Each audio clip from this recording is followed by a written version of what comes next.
All right, we will call Committee of the Whole to order. We have two items on the docket tonight. The first is approval of the minutes, and I'm going to move to defer that. Second. Motion's been made and seconded. Any discussion? Hearing none. All those in favor? Aye. And that motion passes. Okay, the next item on the agenda tonight is Resolution 2024-48, which is a resolution to appoint a new member for the Ward 2 Council vacancy. And we have 4 folks for interviews tonight. Following up, we had 3 on the previous Monday. And just a little bit into that process, I know I've told all the candidates who are here tonight, but so we expect tonight we'll do these interviews. We'll have some discussion that may go into executive session. If we do, when we come out, we would take a vote on whose name to insert into the resolution and refer that back to full council. So that's anticipated process for this evening. Okay, so first candidate for tonight is Brian Evans. Welcome, Brian. Thank you. All right. And so, Brian, we're all in possession of your cover letter and resume, like the other candidates, and I see you brought a copy again tonight. So first question, I'll start off with just a little overview. I know you heard me say this to the other candidates.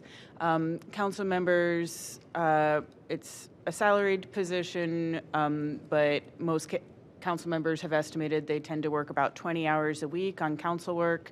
You can work more or less, and some weeks are heavier than others.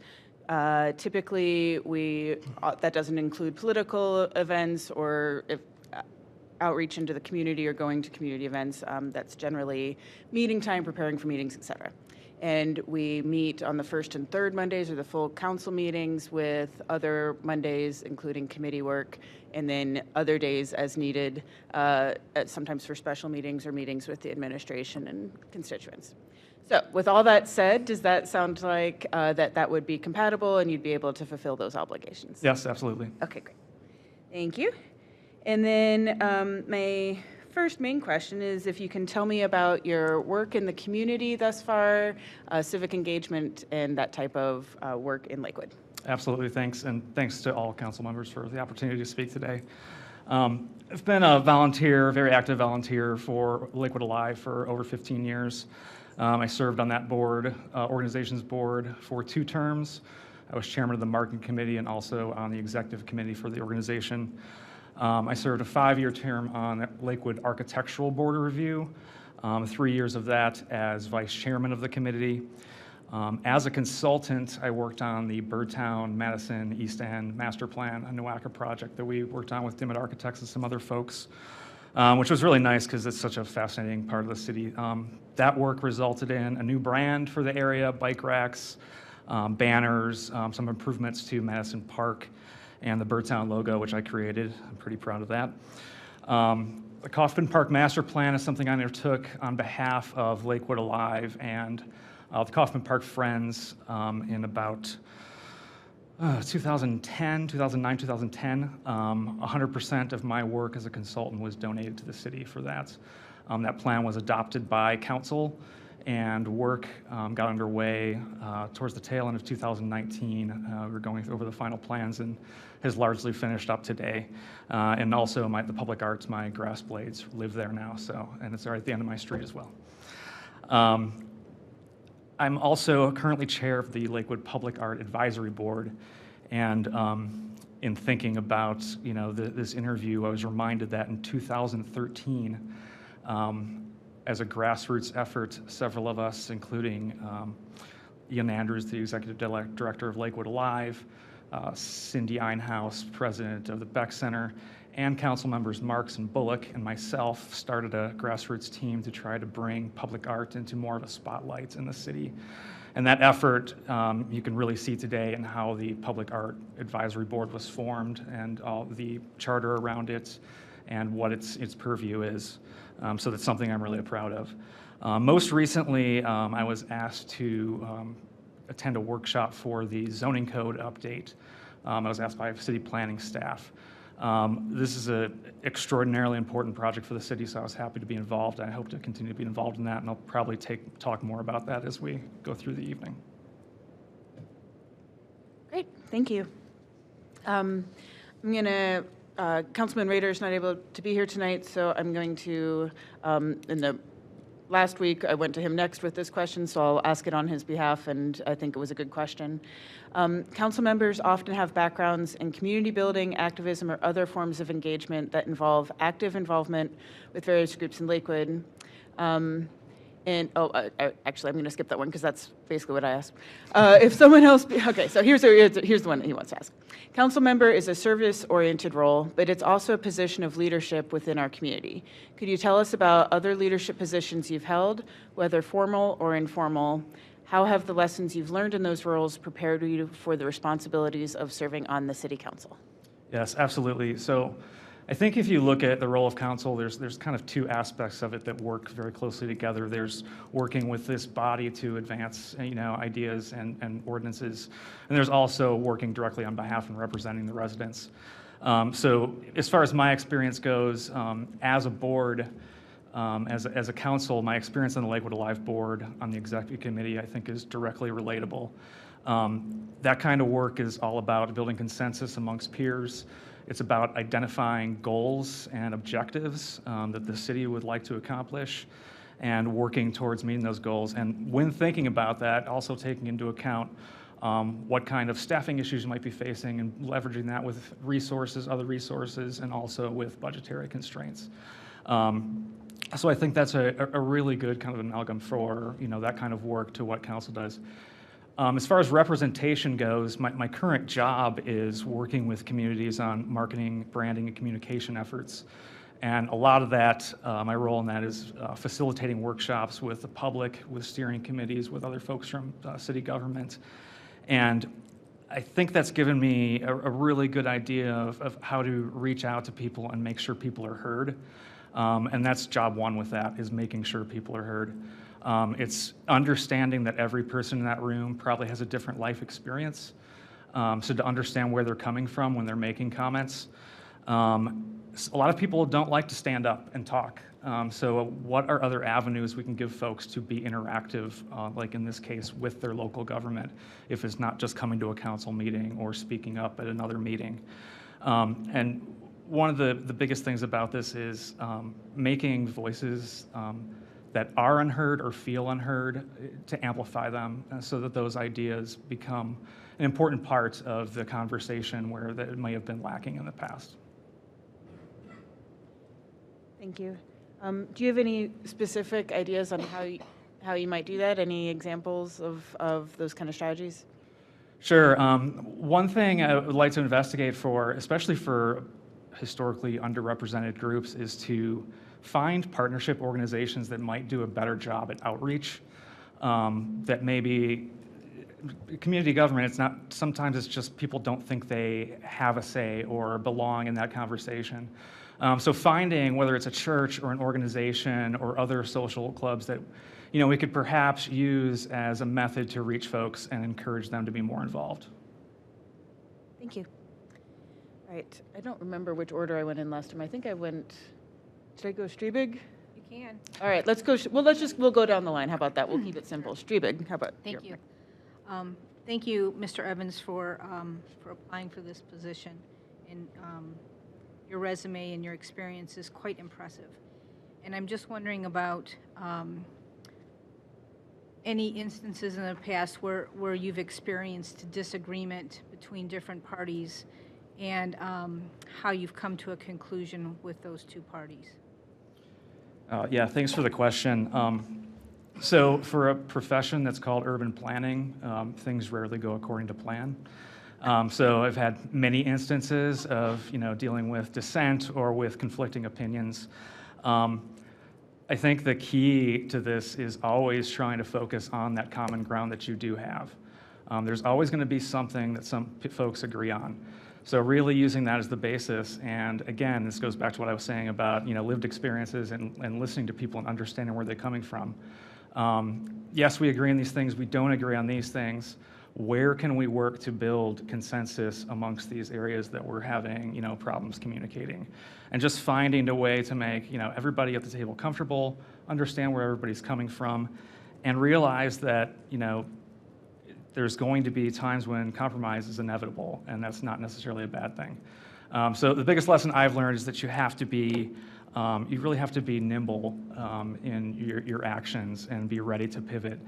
People change positions, budgets change, all kinds of things can change the way a project or idea is going. So just remaining nimble and being able to roll with that, and again, always keep an eye on that that common bond that you share, and working on building through that.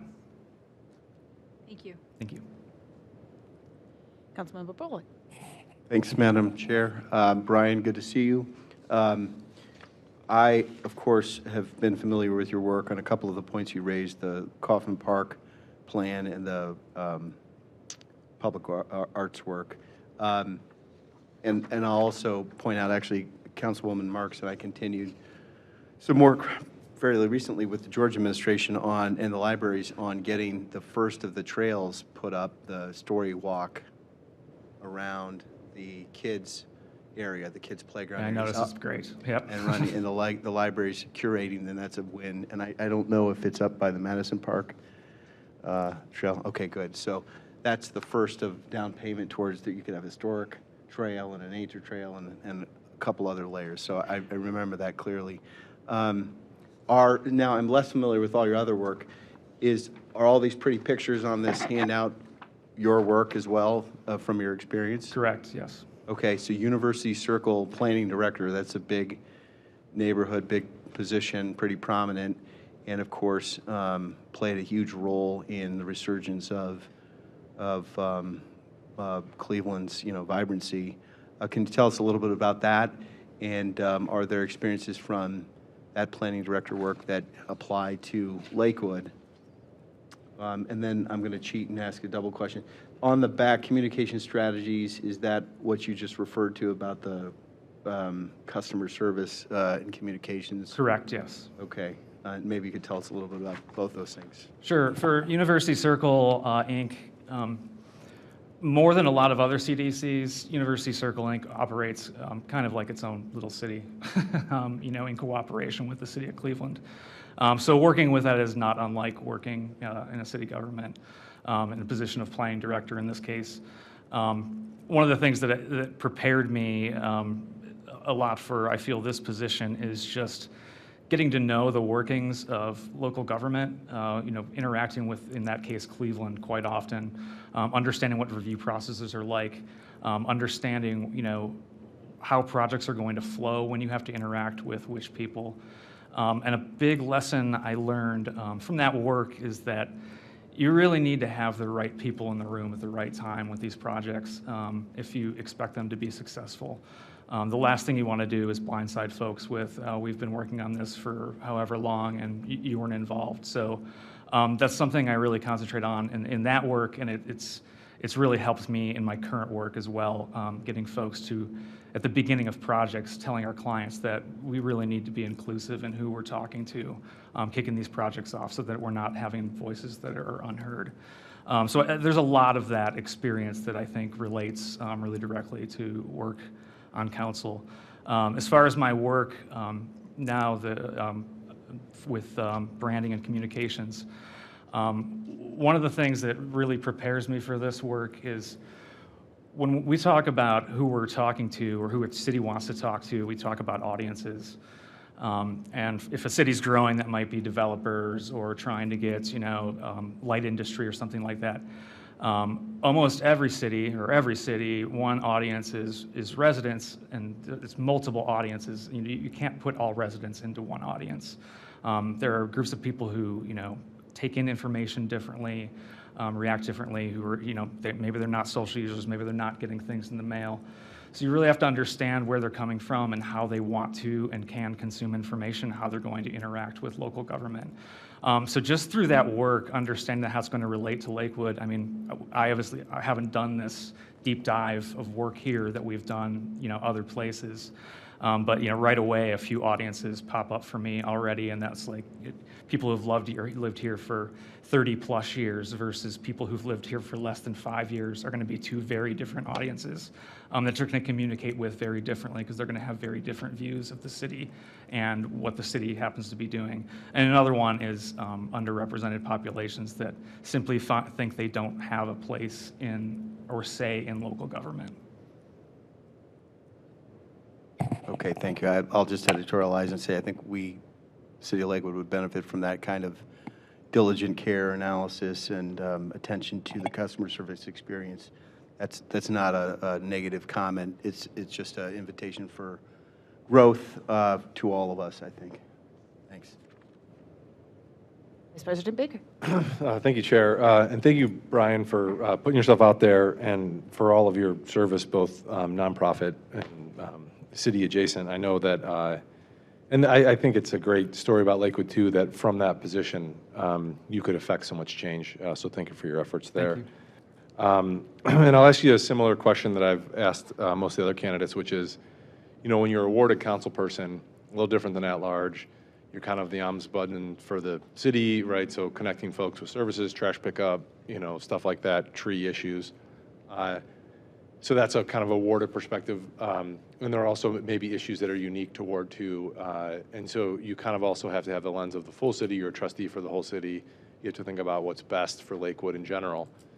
So I guess as you enter this 15-month period, if you were to be selected for this role, what do you see as kind of the biggest challenge in Ward 2 that you think you could accomplish in 15 months? And then the biggest challenge citywide? They might be the same, they might be different, they might be related.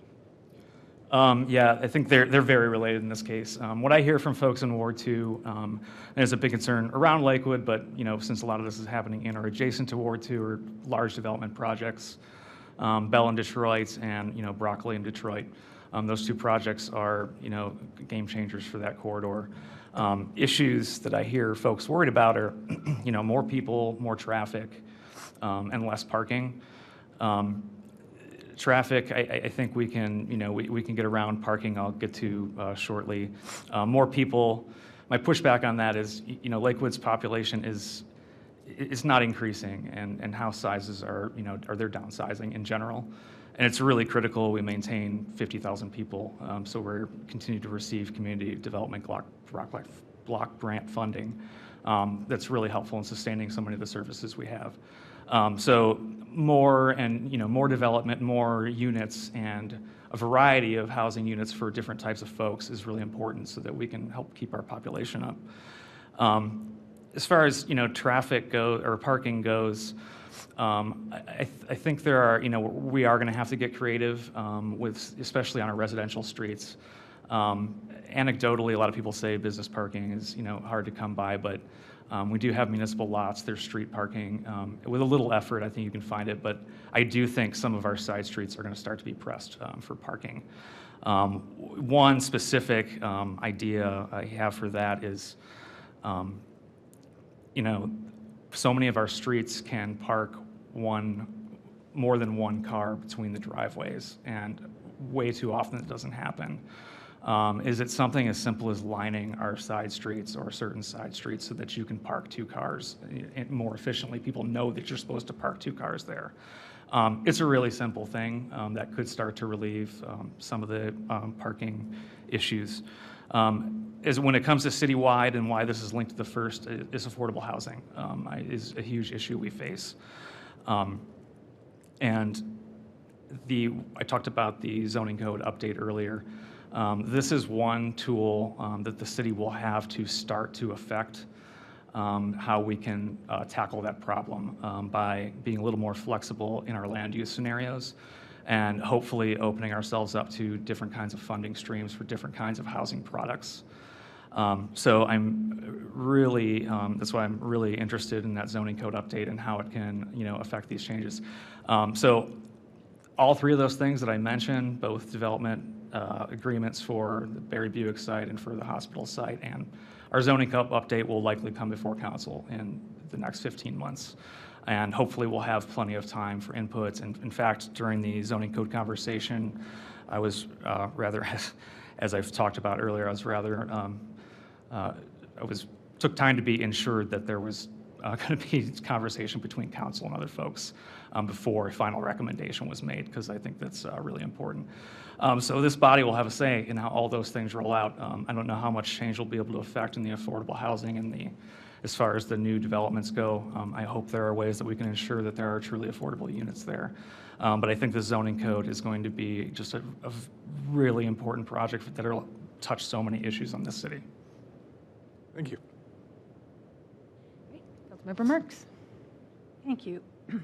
Well, during our last session, I kind of piggybacked off of Councilman Baker's questions, but I'm going to alter that tonight.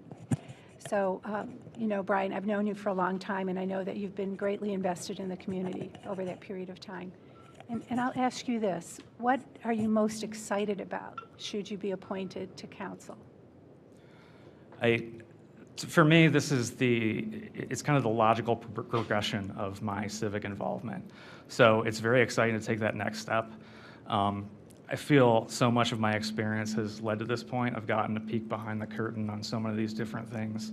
But between that and then, you know, civic involvement in other areas and my, you know, professional work, I really feel that I have the, you know, skills and the know-how to do this job, and I'm excited just to, again, I feel called to service when Councilman Schochner stepped down. So I'm excited to be able to, the opportunity to be able to be a part of this body and to really, you know, affect change for the city of Lakewood and be a, you know, part of the great work you guys do every day. Thank you. It is very exciting to be on council, and you've kind of, you're right, you've peeked through the curtains in ways that many of us have never done through your civic engagement so far. So thank you for allowing that little voice to speak to you and say, go for it. Thank you. Thank you. All right. So, as you know, we will most likely have an at-large appointment coming up soon.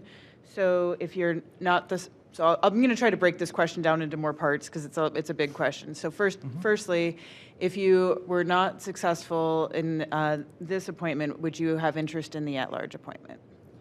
I'm particularly interested in Ward 2. I feel that I can build more meaningful relationships with constituents and work on more specific problems being a ward member, a ward council person, as opposed to at large. So in response to the second, I'll probably get to part of your other question as I say this, but as for next steps for me, I'm obviously not going anywhere. I think by my track record of civic engagements, I'll always find some way to find ways to give back to Lakewood.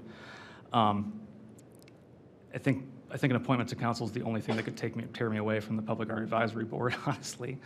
But I will evaluate each and every opportunity, whatever that may be, as it comes up, and see what's the best fit for myself, my family at that time. Okay, great. Yeah, so following up on that, and it may be the same answer, but if you are the successful candidate, would you seek to, I should back up and give I know you're familiar, but that because of the timing left on this position, there's, as Councilman Baker alluded to, is a 15-month essentially appointment, and then the successful candidate would need to run again for a 2-year term to finish up the remaining time if they wanted to keep the seat. So if you were the successful candidate, would you expect to run to retain the seat?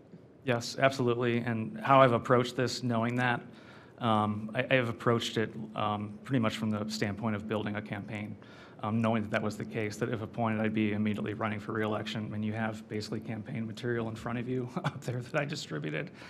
So yeah, I will absolutely be running if appointed. Okay. And if you are not appointed, do you expect that you would run for some sort of elected office? Again, I think every opportunity I will definitely take a hard look at, but yes, nothing would be ruled out. No. Okay, great. Thank you. And then finally, is there anything that we should know about that might come to light? We're all under a little bit of a microscope once we're up here on the dais, so anything that we should be concerned about or know about in advance? Just one thing, and it's only for Councilmember Baker. My daughter dates a young gentleman who goes to that school up north, so. But I think it's a testament to my, personal growth that I've not made a big deal about this and is accepting of it, so, which I think is a good thing to have when you're on council. It's a fine school. I just hate the football team, but thank you for that admission.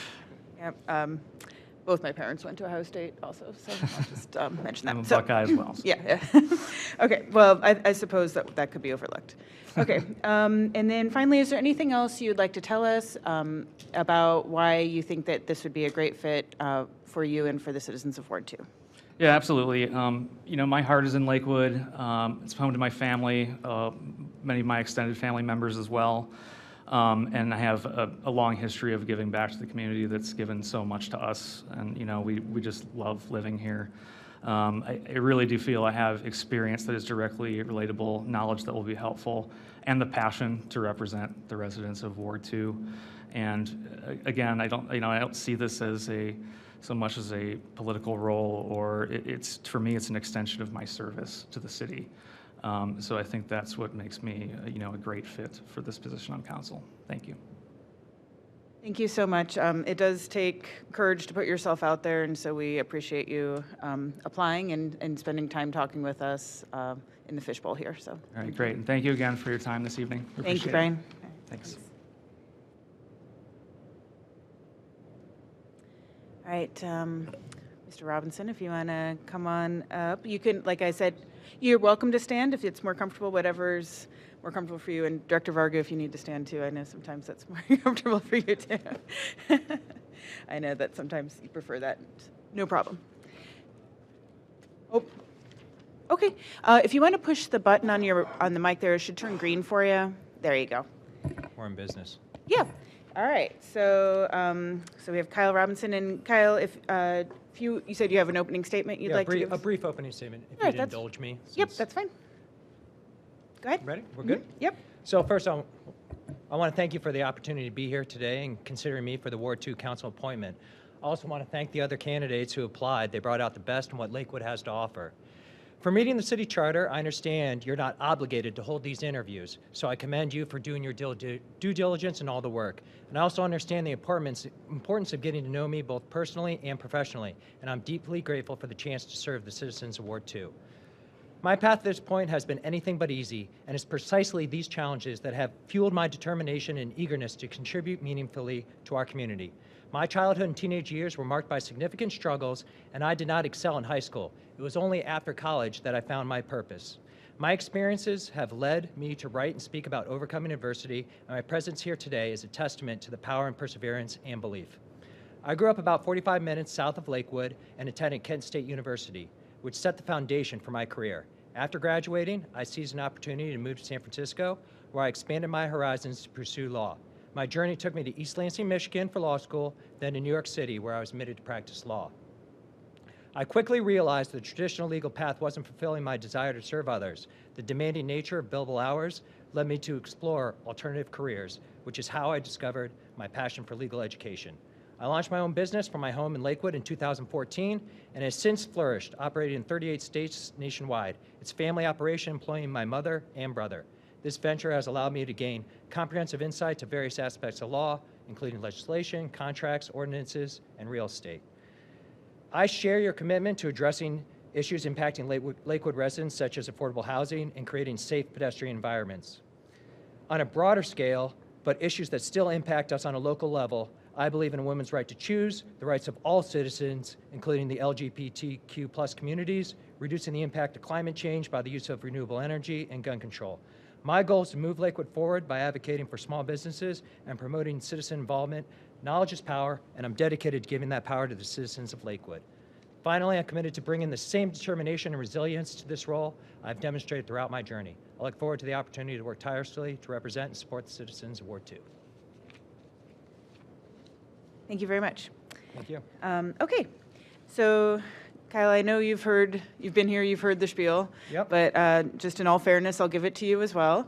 Sure. So, as you know, council is a salaried position, but most council members estimate that they average about 20 hours a week on council work. That doesn't include political activity, being out in the community events, et cetera. It's getting ready for council meetings and attending, participating with the administration and other meetings as needed, and with our constituents. So with that said, that's usually, so we meet on the first and third Monday for full council, times before that for committee meetings, as well as the other Mondays in between, and other days as needed to complete the work for the citizens. So with all that understood, is that, are you able to commit to that level of work? Absolutely. Owning my own business give me the flexibility now to do this. Great, thank you. Although it can be hard as a fellow small business owner, I can tell you to balance all of it. So. Agreed. But appreciated. Okay, and then secondly, can you tell me about your work in the community, in civic service here in Lakewood? Sure. So obviously I haven't been involved as other applicants, and you can see that on my resume, so I'm not going to try to hide that, but I haven't been a passive participant. I've voted in all municipal elections. I've supported local candidates and issues. And so, like I said before, my business has now given me the flexibility and time to be able to actually dedicate substantial time to this cause, and something I've wanted to do for a while. But also, as you know, this is why you're holding these interviews. It shouldn't be a litmus test to how much community engagement you're involved in. You're automatically appointed, and it shouldn't, just the opposite, it shouldn't disqualify you if you haven't been engaged, because some people can't be engaged. You could have these amazing council members that haven't been engaged yet, and we just don't have the opportunity because they haven't had the chance to come before, and now they do. So like I said, it just shouldn't be a litmus test of how much community engagement. But with that being said, I'm here now, and my intention is to be active going forward. So I want to put that. And I also believe appointing someone new will get more people involved that weren't previously engaged. We get fresh perspective, fresh experiences, somebody that isn't in the inner workings, so to speak, so that it has more to add, and it would bring more people in. So I would say that. I'm going to switch it up. We'll go Councilwoman Marks first. How about that? I get to steal Councilman Baker's question. So you've heard the question before, so Sure. I'll ask you, and I enjoyed speaking with you over the phone, and I welcome your enthusiasm and passion for Lakewood. So thanks for being persistent, Kyle. Absolutely. So what do you see as the most significant issue that you would be dealing with in Ward 2? So I think Ward 2 is the business central of Lakewood. I really think the small businesses is the heartbeat of Lakewood. And reading over the city budget, I understand we invested over $140,000 in the community development block grant funds to renovate commercial facades and signage for 15 small businesses. So I'd look at that to allocate more money and get more businesses involved. I think as a small business owner, I understand what they're going through, so I'd be able to advocate for them. So I think that's really a big part of it as well. And also giving these small businesses the resources they need to succeed. So and be able to call City Hall, and City Hall has the answers for them and what they're looking to do. So I think that's a big part of it too. And I know Brian touched on this as well, so the parking situation is, maybe some businesses don't have parking. What can we do? Can we get some meters out there? Can we get some dedicated parking spaces for them? It's all about finding out what the issues are for these small businesses and getting the resources so they can thrive. I hate seeing businesses or restaurants up for a couple months and then they automatically shut down. There has to be something that they can do, and maybe they don't know about these resources, so make sure they're available to them. And also, having a safe walking. We have the Lincoln, we have Grant, and we have LCA. I want to make sure these kids are getting to school safely, and also people do bike and walk to work in Lakewood too, so making sure there's safe streets and a safe commuter. Thank you. You're welcome. All right, let's go Baker. Hayes is in Ward 2 as well, right across the street from Ward 1. So my kids go there. I'm just kidding. So Kyle, thank you for putting yourself out there. I met you a couple years ago when I knocked on your door, so Sure. appreciate you being willing to put yourself out there, and I appreciate having another lawyer, putting their name in the hat, because those skills are really helpful on council. So kind of going more big picture, since we talked about Ward 2, you're a ward council person, you help out folks in your ward, but you also have to think about the city, the bigger picture, Sure. what's best for Lakewood. What do you see in the next 15 months that you could, the biggest problem that the city's facing, and something that you could help address in your time on council and that you would try to focus on? Well, thanks for the question. And so the first thing I want to address is the biggest thing that I think any person that comes to this position should be focusing on is Jason was elected to this position. So what I wanted to look at is what he was doing. He was looking at, he got the ADUs through. So I want to make sure that people are able to go through that process. What's the application process for that? What's the permitting for that? And making sure to help them through, because Jason was the one who was elected. So I think carrying on his work is vastly important in going through. And I know he was really involved in, safe commutes with the high-intensity activated crosswalk, making sure those are all working, make sure everybody can commute. So I just can't, stress enough the importance of continuing Jason's work, because that's what the citizens of Lakewood wanted, what he was doing. So continuing that, I think, is vitally important. And also what I think is most important is more awareness and engagement from the community. We should have more people at these meetings. We should have more people involved so we can make better informed decisions. So I think that's what's most pressing too, that I would like to bring. And again, you said it yourself, there's only 15 months, so it's a truncated time. So we have to focus on what Jason was already working on and what the citizens want, and getting more knowledge out to the people. Thank you. All right, Councilman Bullock. Thanks, Madam Chair. And it's a good point. We don't have the Councilman Shackner Hawk crosswalk installed yet at Mars, so we're going to have to see that through and put a big funded it, and it needs to go up, but we presume it'll be going up soon. So thank you, Kyle, for being here. Work style question. Just can you give us a sense of your work style? Council is a mix of solo work, and then you can be more effective. You can really be most effective when you work to develop a council majority to see through whatever it may be. Something in the budget, something in law, something in a program that interacts with the community. Of course, we do that in partnership with the administration, and Director Fargo has put in a lot of billable hours as a fellow attorney to help us see that through. But can you give us a feel for that aspect of your experience and your approach? Sure. And so just to confirm, you're basically talking about some sort of leadership style and how I would overcome some sort of conflict within any issues, something Sure. like that? And and maybe it's not a conflict. Maybe it's just how do you get an issue started? How do you Sure. pursue it through from beginning to end? So here's how I would answer that. So for example, last week we had the issue with the feral cat situation, or the cats going on. So we had two citizens, one was all about the TNR, and then one wanted to euthanize the cats. But their goal was the same. Their goal was, let's have less cats running around the street, less cats getting harmed. So I look at the goal first, and then I'd work backwards from there. Okay, you both want the same thing, so how can we do that? And the way we can do that is finding out the most information possible. What is best for the cats? What do the citizens of Lakewood want the most? So it's really getting all of the information possible and working backwards, because they do want the same goal, even though they want to go about it two different ways.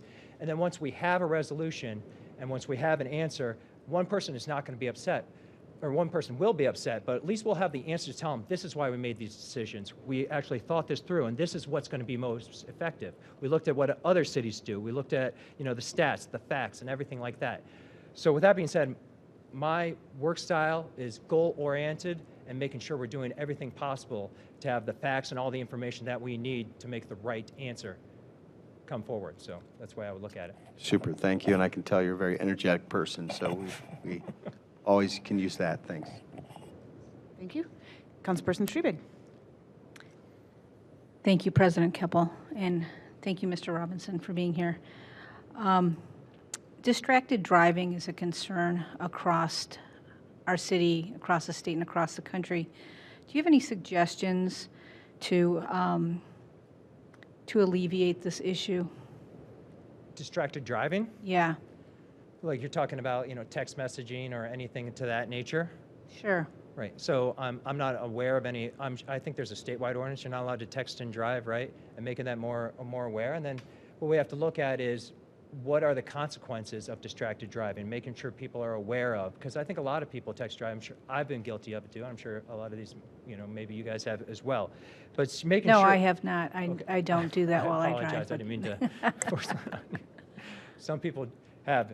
So anyhow, what I would say is just looking at what the consequences are for distracted driving, looking at people that have been in accidents because of that. So I think that getting the word out more of what the law is, because like I said, I don't know specifically what the law is about distracted driving or texting and driving. So maybe getting out more information, and that goes back to what I was saying before, getting more citizens involved about what to do and how to change that. But I'm not an advocate for distracted driving or texting and driving. I just want to let you know that. Thank you.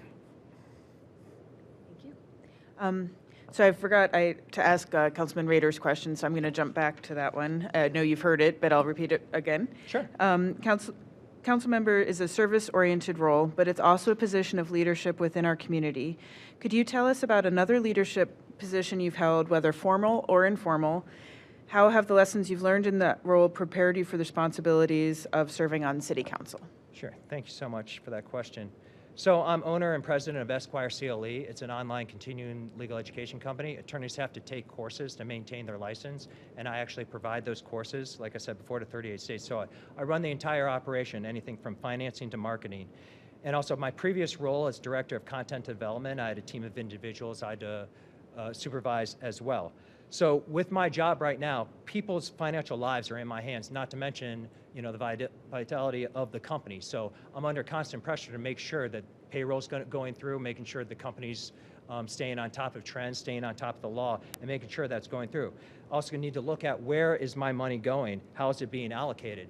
So similar to Lakewood, the city budget is what, $263 million. We want to see where that money's being allocated. How is that being allocated the best way, and letting the citizens know how that's being allocated. So when we have questions about, well, why are these taxes this, where's this money going towards, we have those specific answers. So when people in my company have answers, well, why are we doing this? Why did you, change the marketing strategy to this state as opposed to that state? That's not something I want to do. I want to have the answers. So it's all about doing what's best for the company within helping out the employees and our customers as well, which would how that would reflect on City Council is helping out our constituents as well. Thank you. Yeah, we wear many hats as a small business owner for sure. So, okay. So then you've heard these questions as well, but I'm going to try to break it down a little bit. There's not necessarily a right or wrong answer, but I like to gather information. So as you may know, we'll likely have an at-large position to appoint as well. If you're not successful for the Ward 2 appointment, are you interested in pursuing the at-large position? Yes, I mean, my first and foremost is to be appointed Ward 2, but if that doesn't come to fruition, I will obviously entertain that idea 100%. And then, as was alluded to, this appointment would be for the 15 months remaining until the next municipal election. The person appointed to this role would need to run in that election if they want to retain the seat, and for another 2 years to finish out the completed 4-year term. If you were selected, would you run to retain the seat? Absolutely. Okay. And if you are not successful with an appointment, are you interested in seeking elected office? Absolutely. Okay. And then if you're not selected for an appointment, are you interested in serving on a different citizen board or commission or other advisory group? Absolutely. Okay. And then if there's, we are certainly under a little bit of a microscope as public servants, as we should be. Is there anything that we should be aware of or before we make this decision? No. Okay. And then is there anything else you'd like to tell us about why this is a good fit? Well, first and foremost, I've been a renter in Lakewood, I've been a homeowner in Lakewood, and I've been a small business owner in Lakewood. So I've worn many different hats, so I understand the citizens of Lakewood and what they're going through within these different aspects of their life. And also, Jason was an attorney, and I'm an attorney, so I think I could be able to seamlessly fill the void that he's left with regard to committee assignments and what kind of work that he was doing. Okay, great. Thank you. And thank you so much for putting your name out there. It does take some courage to do that, and certainly to stand up here in the fishbowl and answer our questions. So Sure. thank you very much. There's one other thing, though, that I might want to raise. There's one other concern which you guys might have issues with, and that's whether having 2 members with the same name on City Council could create any confusion. Rest assured, this is not a new issue. It's one that has been successfully managed. As luck would have it, both Cindy's have navigated this challenge with great success, so having 2 Kyles on City Council would work out well. Thank you. You Yep. brought it up, I didn't. Yeah, right, for sure. As long as you don't mind being known by your last name, that tends to happen. So thank you. I appreciate your time. Thank you very much.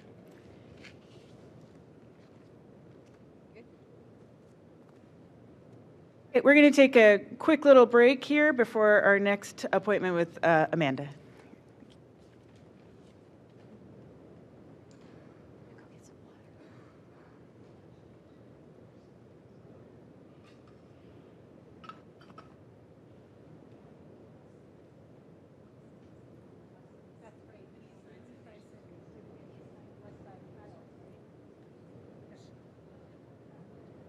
Two more. Amanda and Roberts.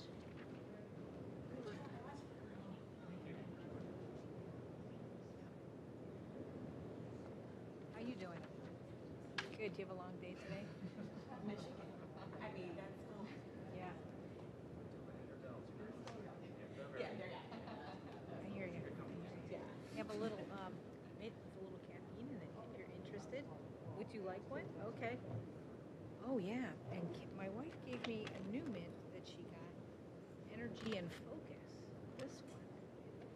I thought I was clever with just caffeine mints, but she gave me something that's got infused with B vitamins. Yeah, how about that? Everywhere. Nice to see you.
Amanda, yes, I know I mentioned this to you, but on there, but you're welcome to sit or stand, whatever you prefer. Okay. All right. Are we ready, crew? And is your mic on? This should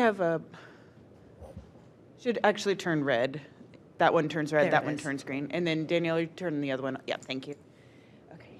Sorry, I know it's a little intimidating with all of us up here. We'll try to make it as much comfortable as we can, so. I appreciate it. All right. So we have Amanda Morrison with us. Thank you, Amanda, for being here. And as I've said to the others, it takes a lot of courage to put yourself out there, so we certainly appreciate you doing that and being willing to serve. Thank you for having me. Okay. So unless you have an opening statement, I'm going to start into my first part here. So you've heard the spiel, but as you know, council members have said that they think that they average about 20 hours a week of work on council. That does not include political activity or attending community events, but that's getting ready for council meetings, attending council meetings, meeting with the administration and constituents, et cetera, et cetera.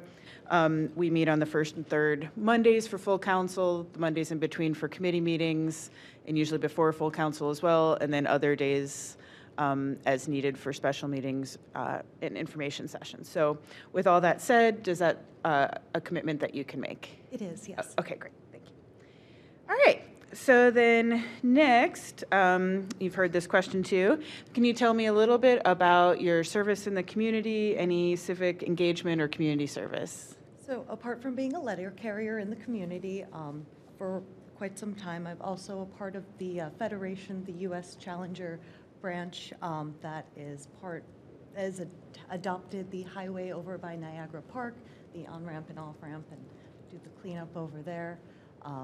I have not been officially involved in much capacity with much organization, but I do very much enjoy walking through Lakewood, engaging with people, having conversations, just being involved with what's going on. I love the events like the Lakewood Meltdown, the Light Up Lakewood, and those types of events and being involved with those. And I've helped set up and tear down with some people of the Federation that have the booths and things like that. So that type of engagement has been mainly what I've been doing.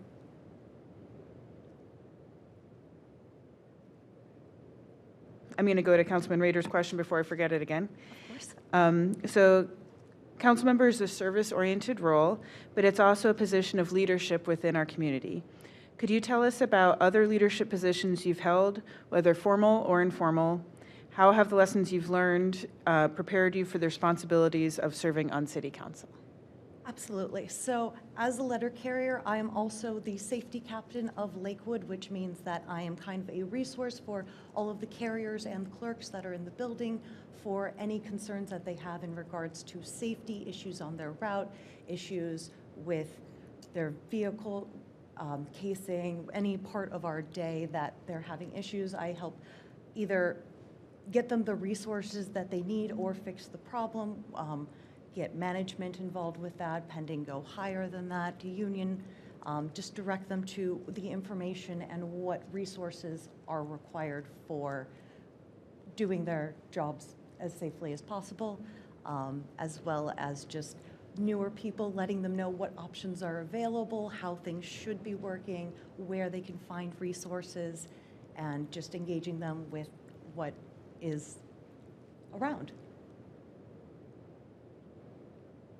And this, I think this is probably on your resume, but are you a member of the union? I am Postal Workers Union? the postal union as well. Have been involved with some meetings, and again, keeping people engaged with it. There's information that needs to be dispersed, and so help with that when needed. Great, thank you. Of course. A lot of union fans up here, children of union people, so appreciate that. All right, speaking of which, let's go to Vice President Baker. Thank you, Amanda, for applying and for all your work in Lakewood. Two things. A, I live by Niagara Park, and I appreciate all the efforts in cleaning up the on-ramp over there. People think that they can just litter on on-ramps, and that's wrong. So I appreciate you. I've done my fair share of taking a trash bag over there and cleaning up as well. And then thank you. I remember right when I was appointed to council in 2022, there was like a severe shortage of postal carriers in Lakewood. And a lot of times it was folks working at 9, 10 at night, delivering letters. So hopefully you guys have ironed out those staffing issues. For now, that is fixed, but things are always changing. And at that time, indeed, we were working 12, 14, 6 days a week. Well, thank you for that. course. You know, because it's sometimes folks that pay their bills online don't think about, you know, medication or folks that get their bills. So it's super important for a lot of citizens in Lakewood. So the work you do is God's work. So thank you. And then to the question, though, you know, as a ward council person, you're kind of narrowly focused on the folks in your ward, trying to connect them with city resources or other resources that may be helpful to them, help them to navigate the building department, housing department, all those other things. And then you're also kind of a trustee for the city to make sure Lakewood makes the right financial decisions, the right decisions from a policy standpoint. So in the 15 months that you would have in this role, what do you see as kind of the biggest challenges, or I guess you can call it challenge and opportunity, that Ward 2 faces, and then the biggest challenges or opportunities that the whole city faces, and what you think you can do in that 15 months to accomplish that? So with the 15 months, I would hope to be able to continue doing fantastic work that is being done, but also to maybe get better accessibility for everybody, not just people with mobility issues, but any issues that might arise that cause inability to interact completely. I think that would be a very important thing, and possibly also new renewable energies or gardens or something to keep Lakewood a very green area, because that's part of my favorite part of Lakewood, apart from the people, of course. But the other challenges, I'm so sorry, I lost track. No, the kind of the biggest challenges you see the city is facing, and how you think we can help address them on council in the next 15 months. I am a firm believer of just informing and communicating, being aware and engaged.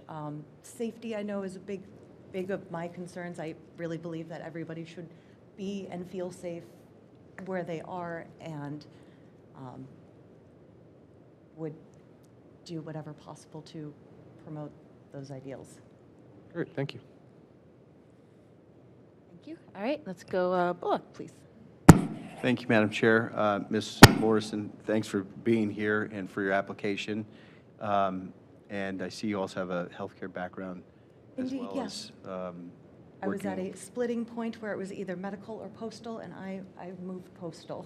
Well, both are excellent professions, and big fan of the post office always, and often a customer in a big way during certain years on the calendar. I'll just ask the same question I've been asking others, which is, can you give us a sense of your work style? Maybe we know a little bit of that because of your role as a safety captain, but there's a grab bag of many topics that will come up. You never quite know what you'll be asked to work on or help with as a council member. So how might you go about learning a new topic? How might you seek to problem solve? How might you bring that to your colleagues or people like Director Vargo in the law department, who may play a role, often does? Just give us some sense of what kind of colleague you would be. Absolutely. So I tend to like having information and don't like jumping into things without as much information as possible, or to ask somebody who is more versed in the topic. So collaboration is something I believe strongly in, because people with the experience tend to have a better idea. Also, if it's an unknown topic, to first understand what's going on, and more so the why behind it's being brought up, to further address it. To maybe it's not that's the problem, but it could be something in relation to it that is indirect. But I do like getting to the root of problems. I'm very goal-oriented. I do enjoy doing things. I am definitely like doing and being involved actively. Yeah. Much appreciated. Thank you. Of course. Councilperson Strebe. Thank you, President Keppel. And thank you, Ms. Morrison, for applying for this position. I'm dying to know if you have a regular route in Lakewood, and if you can tell us where that is. It is in Ward 1. It is the northwestern point. Okay. And it is 13 miles of walking, and Every day. every day.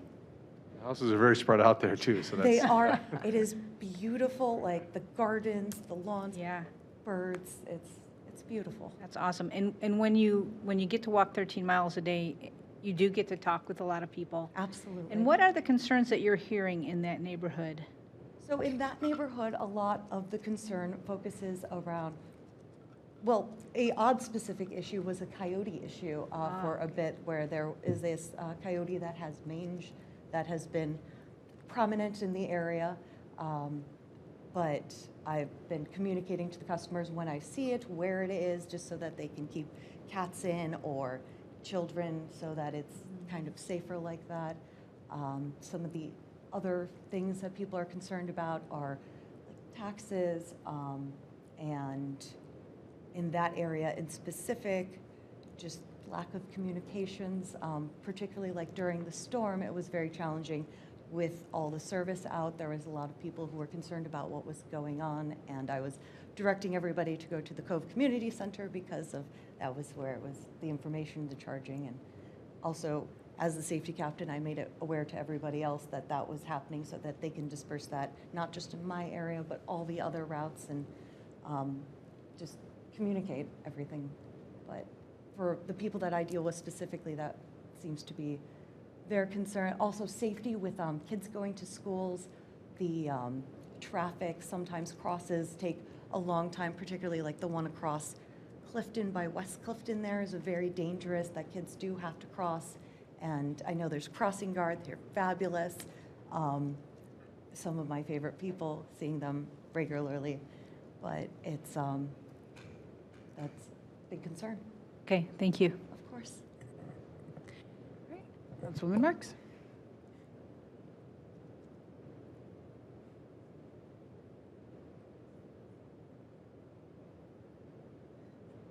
There, that's better. Thank you for applying for this position and for attending these meetings with such earnestness. I know that Councilman Baker asked you the questions about what you feel are the most important issues that the city faces right now.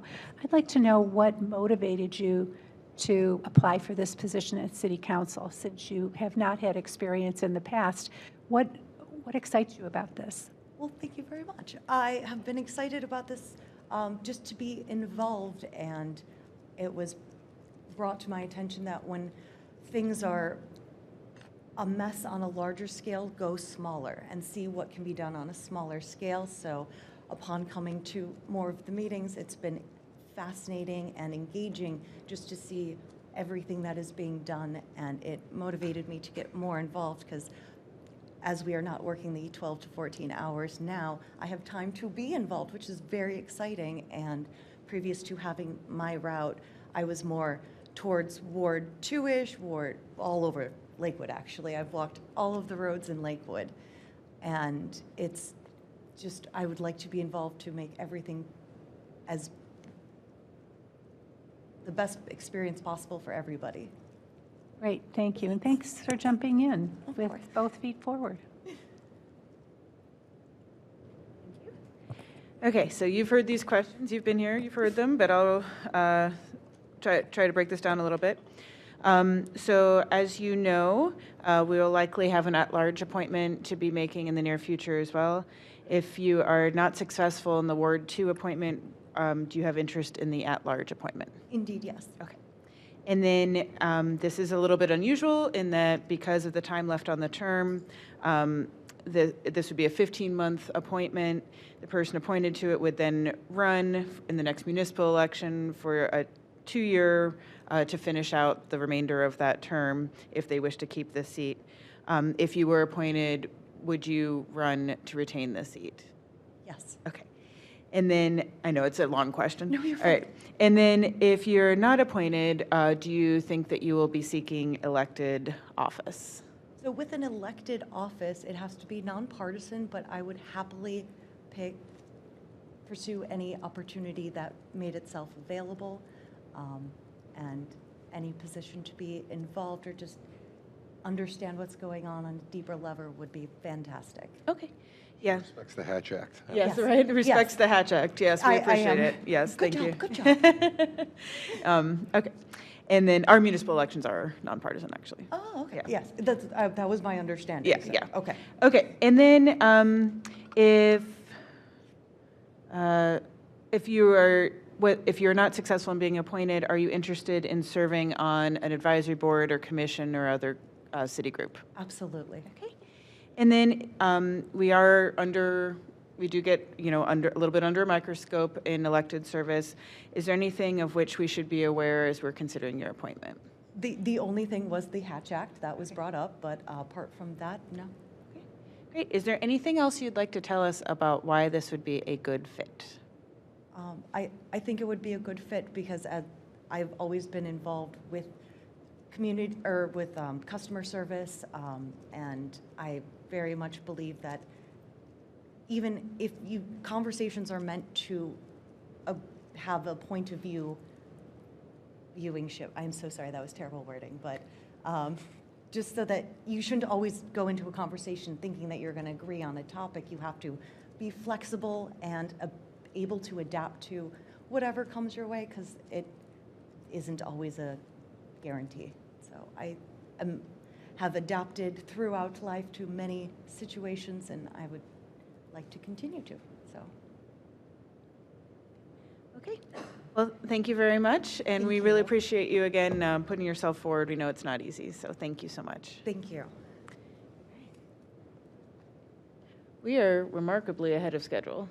So, Mr. Erdley, I see that you're in the audience, but if you need a little time, you're welcome to either stand or sit, whatever is more comfortable for you. You got it. You know the drill. Look at you. a pro. Maureen worked well on your behalf. She says, get there a little early in case they're running early. So, Well, it's, yeah, it's happy to not, hear. if you were running in the door, we'd give you a minute, but Yeah, I yeah. appreciate No, you I'm getting good. settled. I'm So good. thanks if you're willing to jump on in. All right. So thank you very much for your application and being willing to serve. Like we said to the others, it's not easy to put yourself out there, so we appreciate it for sure. We'll start with a couple of my usual spiel here. So as you know, as you may know, council members can work as much or as little as they want, essentially, that they can get away with the voters, but most council members say that they think that they work an average of about 20 hours a week on council work. That does not include political activity or attending things in the community, but that's specifically getting ready for council meetings, preparing legislation, serving on council meetings, meeting with the administration, et cetera, et cetera. We meet on the first and third Mondays for full council, the other Mondays in between usually for committee meetings, and then other days as needed to get the work done. So with all that being said, do you feel like this is a commitment that you can make? Yes, it would be. Okay, great, thank you. And then can you tell me a little bit about your work in the community, any civic engagement or community service here in Lakewood? Sure. As you see from my resume, I'm Chief Information Officer at University Hospitals. So in that role, I spend a lot of time in the community to make sure that we have the right services out there. You may know that we opened an urgent care just down Bunce. And so as the leader within IT, make sure that those areas have the technology to be able to care for our patients. That's largely and primarily what I've been focused on. What you'll see is from an official capacity, I don't have a lot of involvement. I've been in Lakewood. We first moved to Lakewood in 2000, then moved away for a job opportunity down in Houston for 7 years. And then we really enjoyed Lakewood so much, we returned in 2018. So I've been focused really on work up through this point of my career. And what that means for me, I lead a $623 million project at work, which in our world is an electronic health record that went live last year, September 30th. And that almost comes to complete a year later, September 30th of 2024. So in speaking with Jason, who I've got a lot of respect for Jason. He was very visible in our ward, in Ward 2. And so speaking with him over a course of different discussions, how can I be more involved in the city as I get to that point in my life, to be able to be more involved in civic service. He said various councils, committees would be available. And then about that time is when he kind of tendered his departure. And so it was a bit happen chance to be able to kind of put my name in front of this council here. And so really I would say whether it's Ward 2 or another way that I could serve the city, that I would put my name in the hat for that. Great, thank you. Councilman Rader couldn't be here tonight, so I'm going to ask you his question. So council member is a service-oriented role, but it's also a position of leadership within our community. Could you tell us about other leadership positions you've held? You touched on this some, but and whether formal or informal, and how have the lessons you've learned in those roles prepared you for the responsibilities of serving on City Council? Yeah, so I've led an IT group here for the last 6 years, directly for University Hospitals down at Houston Methodist for 7 years. And then before that, as you can see from my resume, I was at University Hospitals most of that time as associate CIO. In this role of IT, I am in servant leadership, collaboration. There's very little that we do in IT and a health system for our 32,000 caregivers that are for us IT. It's all about listening to the customer, understanding where their needs are not being met, what opportunities we could enable for them. So a lot of facilitated discussions, a lot of listening, a lot of empathy, and then through that, partnering with our various customers, be able to put a solution together, be able to spend a lot of time on kind of what's known as change management, communications. How do people adopt the change and want to adopt the change? And so it goes beyond maybe the traditional technical IT and is a lot about successfully changing work or clinical patterns that people can adopt and that make sense to them. And so I think collaboration, servant leadership would be a couple philosophies that I adhere to. Thank you. As someone who works in IT a little bit myself, I do a lot of translating between and trying to navigate and what are we trying to do here and how do we do it. So I appreciate that answer very much. All right, let's go. We'll go back. Vice President Baker. Thank you, Chair, and thank you, Mr. Early, for applying. And I won't hold your University of Florida undergrad against you. Well, Jason's an FSU grad. So. Yeah. And that's the only thing I didn't like about him. No, I'm kidding. But there's a particular year where you beat both our football and basketball team, and I remember it well. Good for you. No, just kidding. So thank you for putting yourself out there. Appreciate it.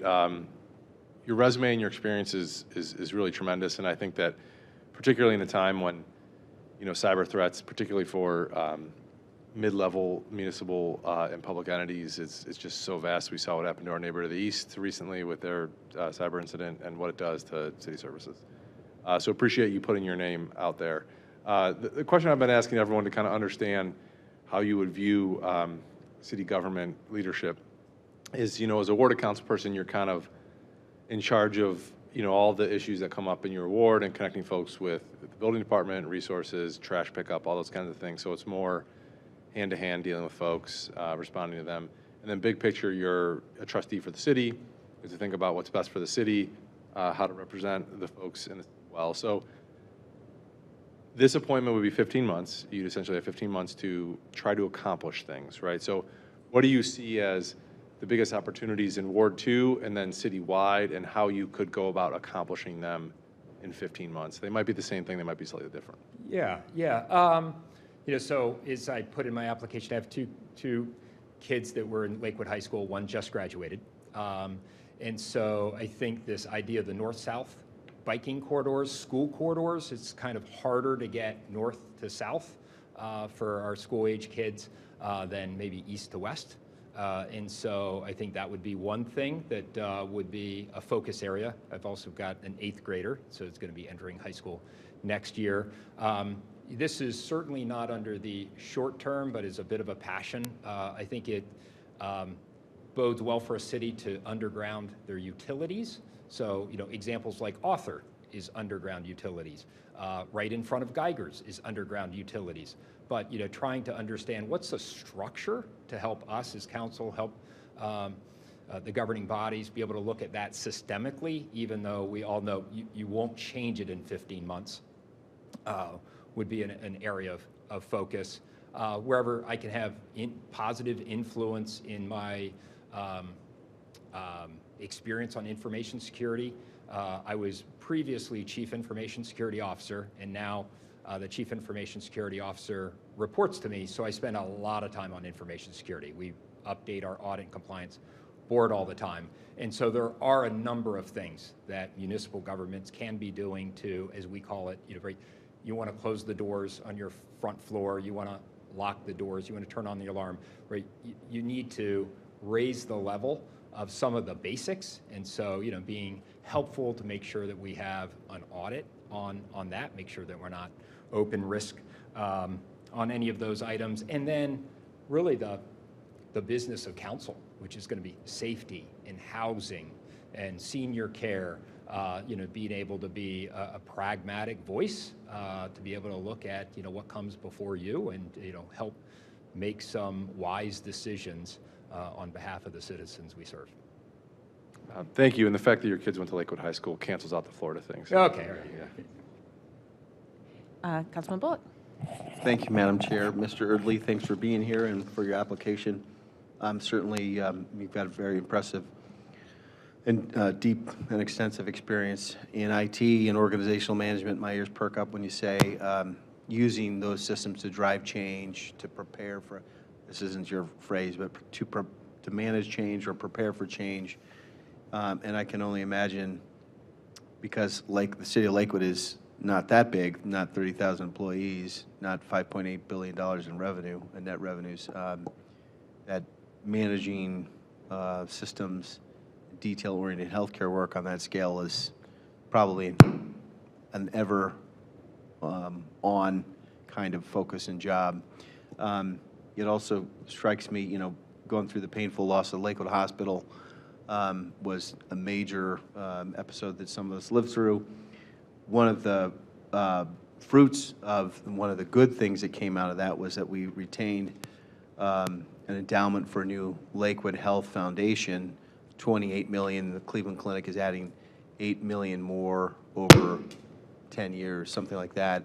So there's some money there, and there are systems opportunities for Lakewood that need data tracking and need careful attention to detail that maybe parallel some of your experience. So just some thoughts like that jump out at me. For your experience, you're doing a lot of big stuff, high-level stuff.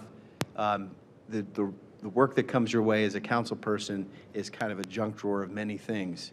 So it will be somebody quite concerned about their sidewalk sinking because of utility work, somebody else who's interested in being more creative with their front yard garden, and the city has standards that say one thing but are mostly unclear and probably were written decades ago before interest in front yard gardens was as common.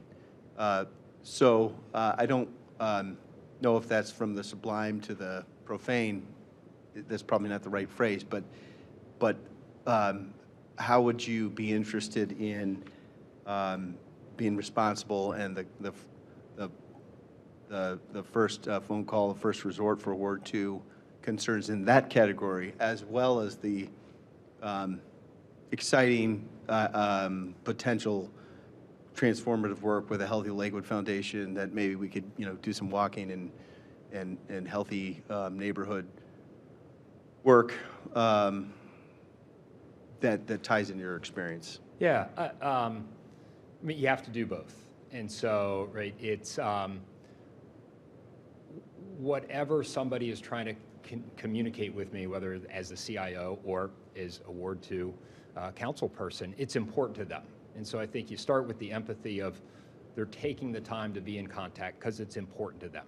And so if you listen out, what is the concern, try to triage it to either the right group, try to understand better. Is this something where we might have to change regulations to keep up with the time? I've got an inbox that ranges from, let's put in a whole new, right, hundreds of millions of dollar system to my Zoom's not working or the wireless in this area or, right, and everybody's important within UH. And I would take the same kind of tact. And so I think it's a bit of, you have to do both and you have to balance sometimes taking care of, individual matters that are important. And then sometimes setting the direction for the future for the city that will outlive your time on council. Thank you very much. And I'm tempted to ask or pose a co-on, is a IT director in charge of anything, or the marionette dancing on the strings held by others, many others. I sometimes observe that. That's what the job is, to have to run between. What in Lakewood, a mayor previously said, we have 26 or 27 different service platforms in this city. So it's a diversified and complicated operation here. Appreciate the discussion. Yeah, I'd characterize my role as, we're in IT, the health system, we're purveyors of change all the time. And when people in our world feel like they've lost control, doctors, nurses, they get very anxious. And so part of our role is to explain what's going to happen, why it's going to work out best, how is this good for the patients, kind of carry them through the messaging. And so on one hand, a purveyor of change. On the other hand, it's a portfolio kind of manager. Does everything work together to deliver its intended purpose? We have hundreds of IT computer systems, and so making sure that they all work in concert to deliver our community, deliver, if any of you are patients, to UH, an exceptional service and really a step in your healing journey is what ultimately the goal is. Councilwoman Strubig. Thank you, Chair. Thank you, Mr. Erdley, for being here. IT works when the electric is on. When we have massive electrical outages across the region, tell me what systems you have in place at UH to continue communications, and are there things that can translate to a city level here, short of giving everyone a cell phone that is operated through satellite? What suggestions might you offer? Thank you. Sure. And so, right, when the power goes out, I mean, at least in our work, right, there's first the work to make sure all the generators work, so the power, at least within IT, never goes out, right? That the generators are always prepared. I guess almost jumping to the spirit of the question, if you're running a city, how do you ensure it? You would first want to have enough backups, even small generator backups, to be able to let your internet work to your, quote, cloud service providers, anything available on the internet, right? So if the power goes out, it can be a modest expense to be able to have enough computers working on battery backup that you can still function, right? So the whole building's not. In our world, those are red plugs, right? Your world may be different. The other tip that we use an emergency communication product that everybody can get to from their phone or tablet, mobile device. It is a certain brand name, but without sharing that, it's really, and there's a number of them. You can go to, kind of a .com, and you can build a profile of everybody's cell phone, home phone, work phone, and then if we call a disaster, that system will contact 800 people at once. And so that's another avenue. And then a third avenue is we have a separate conference bridge. And so if there is a disaster, we all immediately know what conference bridge to dial into. And as long as your cell phone's working somewhere, and as long as you can get yourself to a phone somewhere, you can at least be as part of that bridge, and then you start from the top. What do we know is, out of service? What's the next action plan?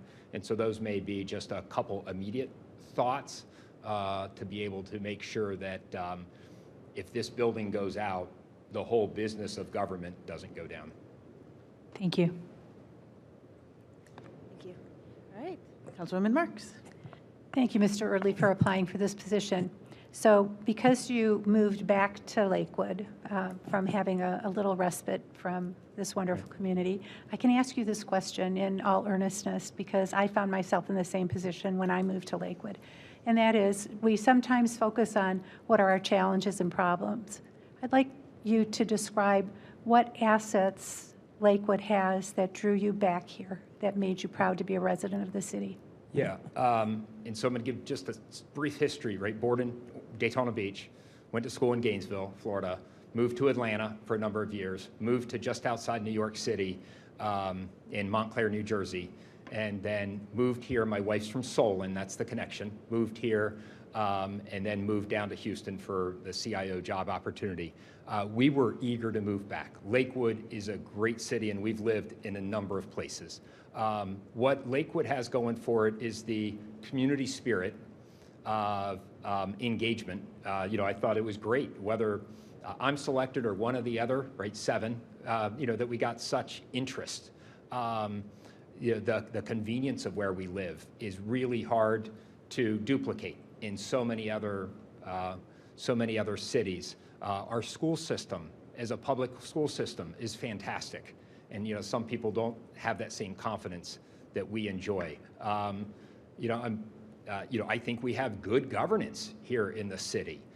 There's a very generous spirit within Lakewood itself of people looking out after each other, and so it does have some of that small town feel that we really enjoy. We love being kind of along and near the water, close to downtown, close to the airport. But I think it's just there's not many places that truly have a pedestrian-friendly downtown. It is very hard to duplicate. You can get to a lot of suburbs in Atlanta and Alpharetta or the Woodlands, in north of Houston, they just go on forever. And so to be able to find a place you could park a car and actually walk to a number of retail establishments is fantastic. And then for anybody who is native Northeast Ohio, sometimes you're really hard on yourself because the weather here is actually not bad. I would say it's on par with Houston. In Houston, as a comparison, if you live there, once it gets to May, people go inside. And so from May to Halloween, people are inside because it's too hot. And so they inverse the seasons. Well, after living here for 11 years, what I noticed, first when I moved here, was, wow, the longest days are the nicest days. And you may take that for granted, but that's not true in the rest of the country, right? When you get to Houston, the longest days are actually the worst days. Like nobody goes outside. So, I would just say we were thrilled to come back. The job opened for various work reasons again, and I was done with a very large-scale project down in Houston, and I asked my wife, do you want me to put in a call to UH and see about the CIO role up there? And she said, as fast as we can move back, we were ready to go. Now, obviously, that needed to work out first, but fortunately, it did, and we tried to find a home as close to our old home as possible. That's great, and I relate. I lived for a short while in Dallas. I could hardly wait to get back. You're right, the summers, people, unless you live through it, you can't even describe how hot it is in the South during the summer. So I'm glad you found Lakewood to be home, and I've been back here since '85 and have not regretted one day of it. So thanks for applying. And that would be, well, I don't want to interrupt your, that would be maybe my commentary to you. I'm at a point of my work career and which is bookmarked by some leading and spearheading some very large projects. And so that had to be kind of my first responsibility at the time. And that very large project went live for UH last September 30th. There's about a year of you had a lot of things to focus on over this, a lot of visibility by senior leadership on the success of what we just did. But I'm at a point now where that is, now we're into normal business, which is plenty of things, but I've got a point where I really would enjoy to be involved, be part of an active capacity, and so if it's not this Ward 2, then maybe look for another opportunity. I have enormous respect for Jason Schachtner, and wherever I could try to fill in some of what he walked away from, I'd be happy to do. If I could say one thing, too, I think it's a real acknowledgement for Lakewood City Schools that you chose not to move back to Solon, since they always get ranked so high. But it's a testament that your wife is a graduate of Solon, but chose to have her children educated here in Lakewood. So thank you for that. Of course, yes. Thank you. Yes, thank you. You touched on this a little bit, but just in the spirit of fairness, I'm going to ask my questions of you that I've asked of the others. if you are not successful with the Ward 2 appointment, as you may know, we will likely have an at-large appointment to make as well. If you're not successful with the Ward 2 appointment, do you have interest in the at-large appointment? I would. Okay. And then Vice President Baker touched on this too. It's a little unusual because there's so much time left on the term. This is a 15-month appointment, and then the selected candidate would need to run at the same time as the at-large candidates in the next municipal election if they wanted to retain their seat, and that would be for a 2-year position to complete the time left on the term before the next 4-year term. So that's a lot of numbers to throw at you, but you're an IT person, you can hopefully handle it. So if you are appointed to this 15-month term, would you run to retain the seat? You know, I will be completely honest. I don't know yet. Okay. I don't know yet. I would seek your counsel on the right way to approach it. I do know we have a need right now in Ward 2. I'd be happy to fill that need, and I'd be happy to fill that need and end my term if there's a different way forward. I think that would be one that I would give further thought on and really, look to your guidance, however that would land on what's, best for the city, what's best for, for me, and, is it a foregone conclusion the person, automatically, runs, or are they filling a need in the community for a period of time? Great. Thank you. Yeah, these are not right or wrong answers, but it's nice to know what people are thinking as we're going into this. And then if you are, kind of following up on that, if you are not appointed to either position, are you considering seeking elected service otherwise?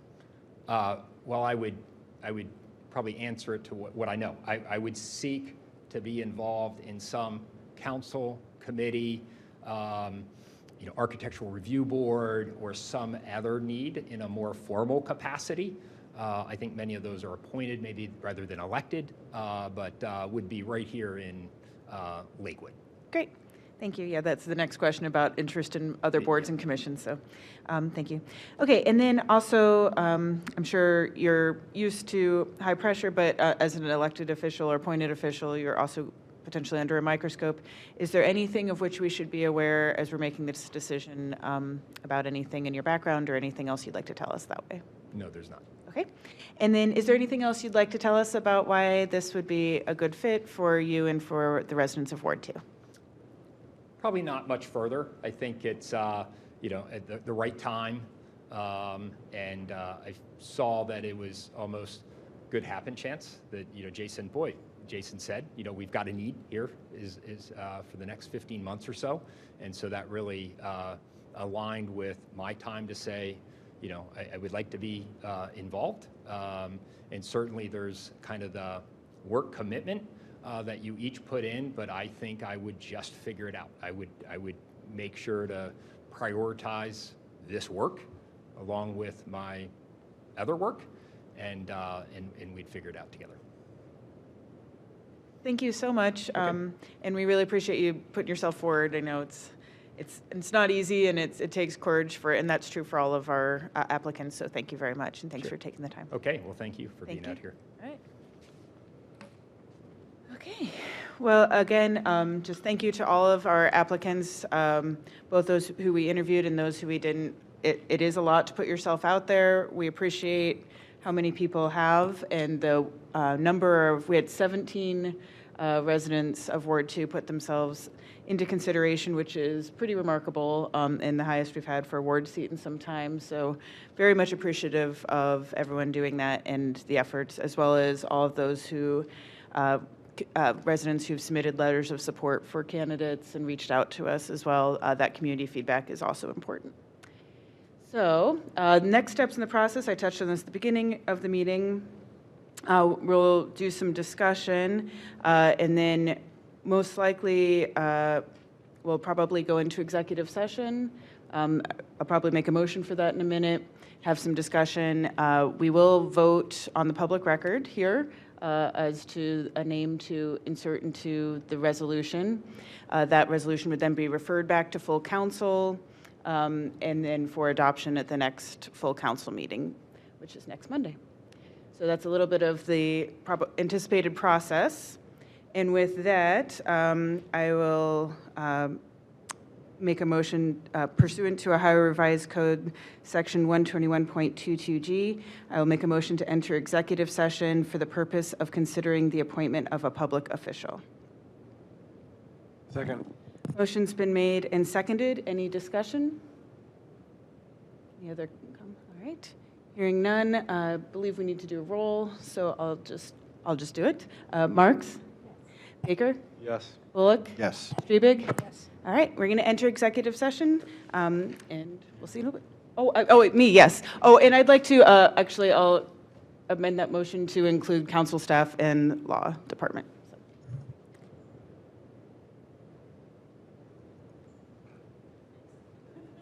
It would have passed, you know, but.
mean, it is the most active word, so.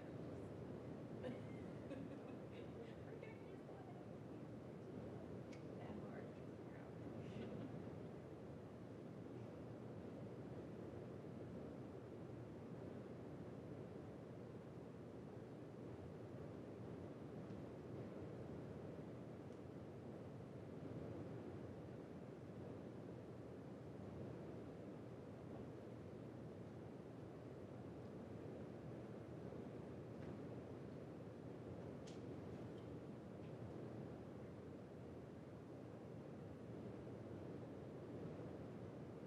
No, well, I watched the one.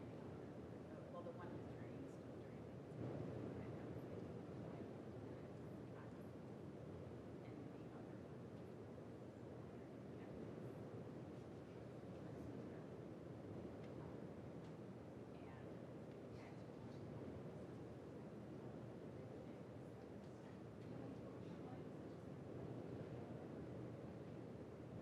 No, it's a live feed, so the camera, there's one there, so they'll see council when they're speaking, and then, for these interviews, you saw just everybody there in the audience. Ah.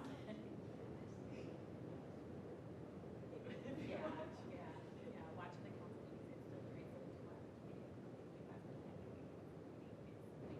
You get home, put it on, and just do whatever, you can listen, and still feel like you're engaged. Yes. So during the COVID, there was, because it was doing yeah. No. It's just a live. It's just a live stream. The live stream. Oh, it's really yeah.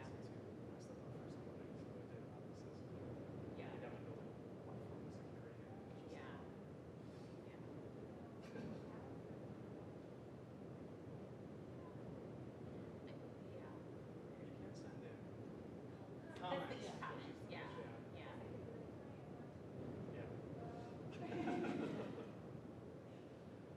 And you can just always text them too. You can just be like, yo, I'm watching you.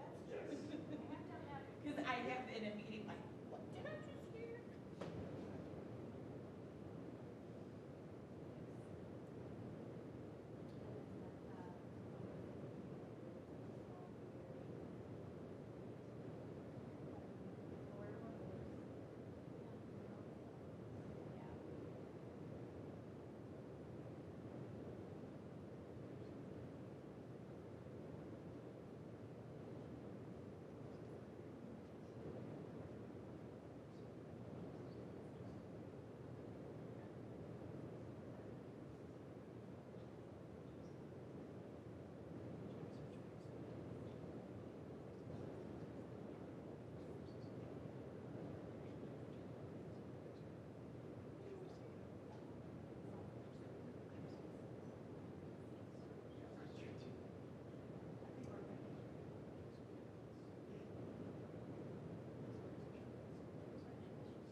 And then send me out an email, like, Charlie.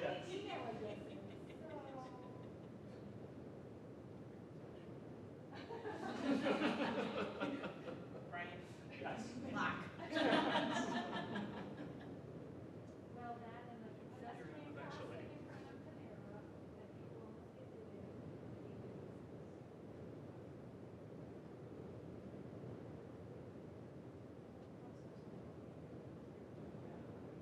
was terrifying.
All right, I will move to exit executive session. Second. Motion's been made and seconded. I think we have to do a roll. Streebig, Yes. Bullock, Yes. Baker, Yes. Marks. Yes. Keppel, yes. All right, so we are now out of executive session. We have one item on the agenda, and I'll just say we had a lot of very challenging and meaningful discussion. We have tremendous applicants, so thank you all who are here and those who aren't also for applying.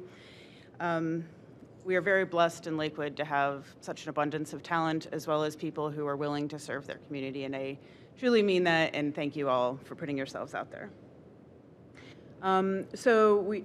For those who are not successful tonight, I'll just take a moment to say you'll probably be hearing from, well, you'll definitely be hearing from me, but you'll also be hearing from, I think, some of my colleagues who'll be looking for other ways to get you involved. I think most of you indicated that you'd like to be. We hope you're sincere in that because we'd love to use your time and talents for the betterment of our city. So thank you for that. Okay, so one thing left on the business tonight is Resolution 2024-48. I will move to amend that resolution to insert the name Brian Evans into the resolution. Second. Motion's been made and seconded. Discussion? Hearing none. All those? Yes, Councilman Stupid. Thank you. I just want to echo what you've said, Chairperson, that while your name may have not been called, there was a lot of conversation and a lot of talent that went into this, and you will all be hearing from us because we have all kinds of roles for you and to join the leadership of the city of Lakewood. Thank you. All right, any further discussion? Hearing none. All those in favor? Aye. And that motion passes.